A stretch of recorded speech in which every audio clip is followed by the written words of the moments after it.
Absolutely disgusted. I can't believe what I've just seen. One of the worst decisions you'll ever see in boxing.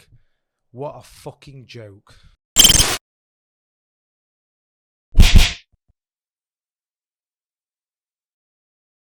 Welcome to Fight Club 24/7. My name is Johnny Rashman. Right, let's get straight into it. Josh Taylor somehow defeats Jack Catterall via split decision.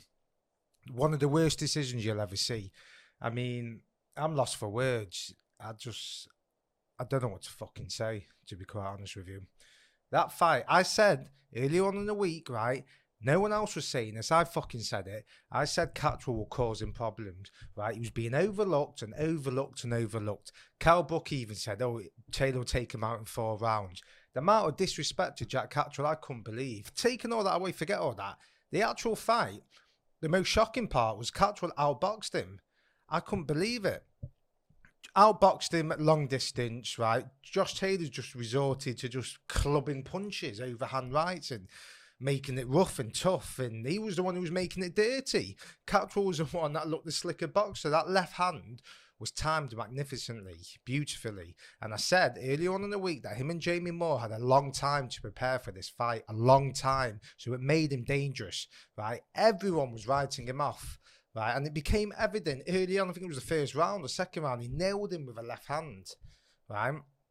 And I said on my prediction, it wouldn't surprise me if Taylor tasted the canvas. You look at that on my early videos this week. I said, is there going to be a huge upset? Yes, I did say Taylor would win eventually, but I said he could taste the floor, and it would be a dangerous fight.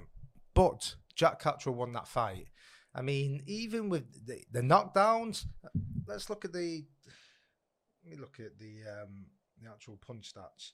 Right, Jack Catterall threw 357 punches, landed 166, success rate 46%. Josh Taylor threw 255, 85 landed. Let that sink in. 85 punches landed. Right, Catterall landed 166. All right, you can't always go off the numbers, but that's conclusive. And taking that away, the fight, it was a comfortable victory for Jack Catterall. That left hand was landing all night from beautiful body shots. Taylor couldn't let his hands go. He hardly threw any combinations. It was just rough and tough and clubbing punches when he was in close range. It's just disgraceful. I mean, it's happening all the time in the UK. It's not just this. And you know what? When it went to the decision, the judges, I knew they'd give it Josh Taylor. I knew it.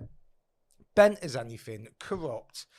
I mean, well, it's just unbelievable. Ben Shalom, give him a lot of credit. Even he came out, right? You know you've got a problem when everyone on the broadcast and the promoter comes out and says that was embarrassing. It's the worst decisions.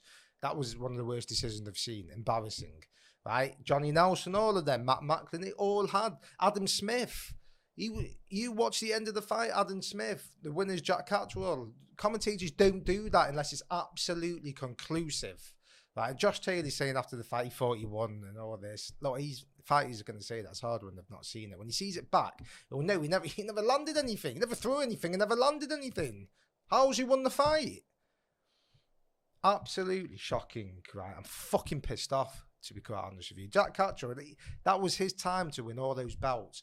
The work he's put in, the time focused on this fight, the way he took step aside money. He's been waiting for a long time for this shot, right? And he proved what a world-class fighter he is. He has never looked overawed, always calm. And that term economical, I know Adam Smith said it was a good word that Matt Macklin used. I used that in that video. I said he's very economical with his punches, very efficient. Or was efficient or economical, one of them, right? But it's just fucking unbelievable. Absolutely unfucking-believable. And it just makes you not want to watch the sport, to be quite honest with you. I mean, how can... what's there to say? It's the same judges again. There'll be judges again next week or the week after.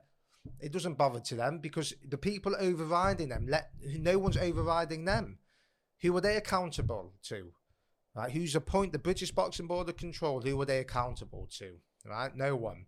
So this is why we get these decisions week in and week out, right? And nothing gets done. These people, right, still get the jobs.